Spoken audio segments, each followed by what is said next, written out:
What's good, YouTube? It's your boy DJ LiftOFF, and you don't want to miss this flight.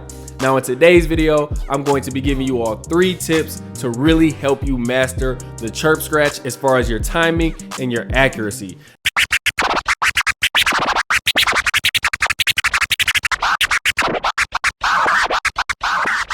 The first tip is going to be your hand placement on the vinyl or your jog wheel.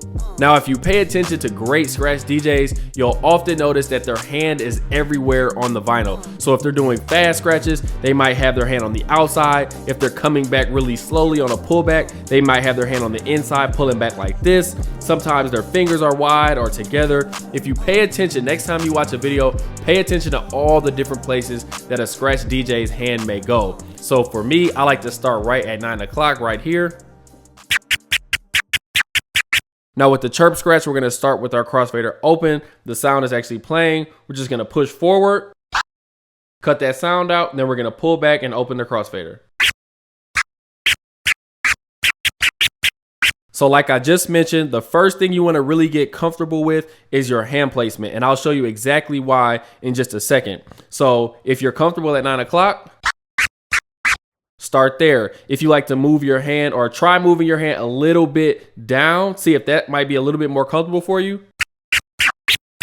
It might even be more comfortable for you to move your hand upwards a little bit. So a little bit over 9 o'clock, around 10 o'clock, or maybe even 9:30.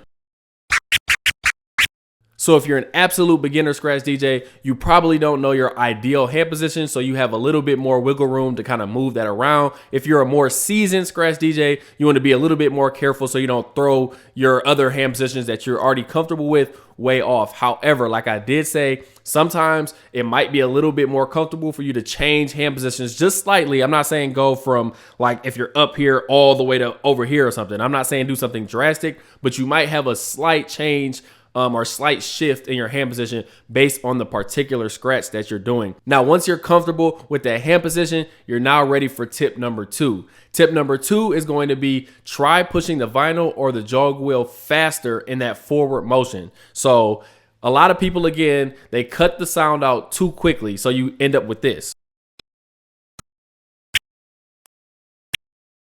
So if you're someone that does that a lot, tips number 2 and number 3 are going to be really helpful. What you want to focus on first is really pushing your hand faster. Now, I'm not saying go at a crazy speed to where it feels unnatural, but maybe try going a little bit faster than you normally go. And you could actually start practicing this without the crossfader first. So first, we're just going to do pretty much just fast baby scratches. But with this motion, you're particularly focused on that forward scratch motion where you're pushing forward. You're just trying to just jump start it a little bit faster. What this is going to do is it's going to allow you to now, when you're closing that crossfader, if your hand is moving a lot faster or faster than usual, you'll have a little bit more time to get that sound in. So that's also why tip number 1 is so important, because if you're focusing on going faster or doing that motion faster, your hand's gonna want to feel natural and comfortable. So don't take tip number 1 for granted. Definitely play around, see what's most comfortable for you. Then again, tip number 2, practice that faster motion. So then when you're closing that crossfader, your hand is moving faster, so you have a little bit more time to get that sound out. Now, before we move on to tip number 3, one additional way you can really practice tip number 2 is to just do the forward part. So just pushing that platter forward like this, closing the crossfader, and then not even worrying about coming back. So now we're just going to reset. So we're going to pull our vinyl back, open our crossfader, do the same thing again. All you really want to focus on here is making sure you're doing that forward scratch quick enough to really make sure you're getting a clean sound. So let's just keep doing that over and over.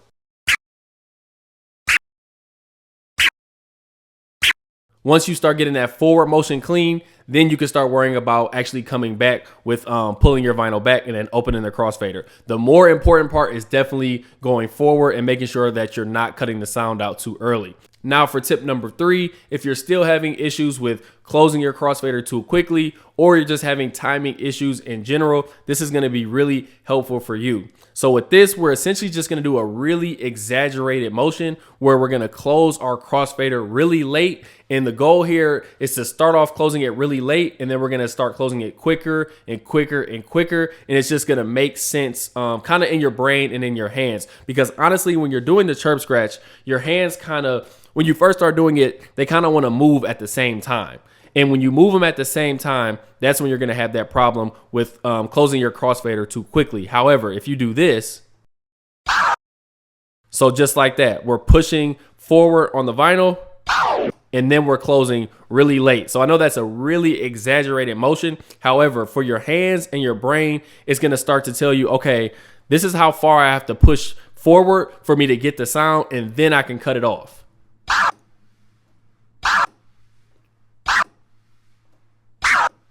Now the goal here is to start really exaggerated and then start speeding that up faster and faster.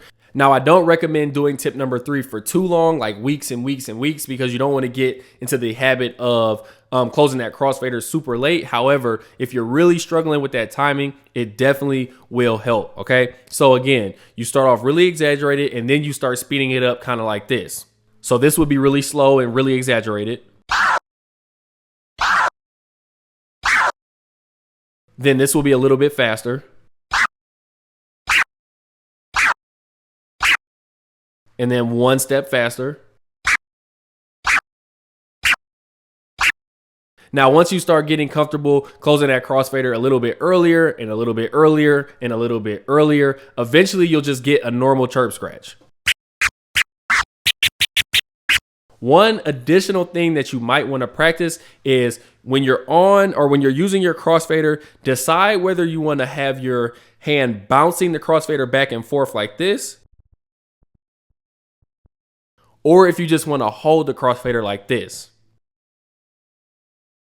Now, this could be with your thumb and your index finger. It could be with your thumb and your middle finger. It could be 3 fingers. It could be whatever is most comfortable for you. So again, if you're an absolute beginner or you're really early into scratching, this is the perfect time for you to figure out what's going to be the most comfortable as far as your crossfader, how you want to actually move it. If you're a more seasoned scratcher, and this is something that you haven't thought about, don't worry about this. Just do whatever is most comfortable for you that you're already doing. Or if you want to try something new, definitely you can try something new. See what works best for you, okay? So those are my 3 tips for you all, plus the 1 bonus tip. If you enjoyed this video, please press that like button. Also press that subscribe button and turn on that notification bell so you know the next time that I upload a video. And without further ado, I will catch y'all on the next live.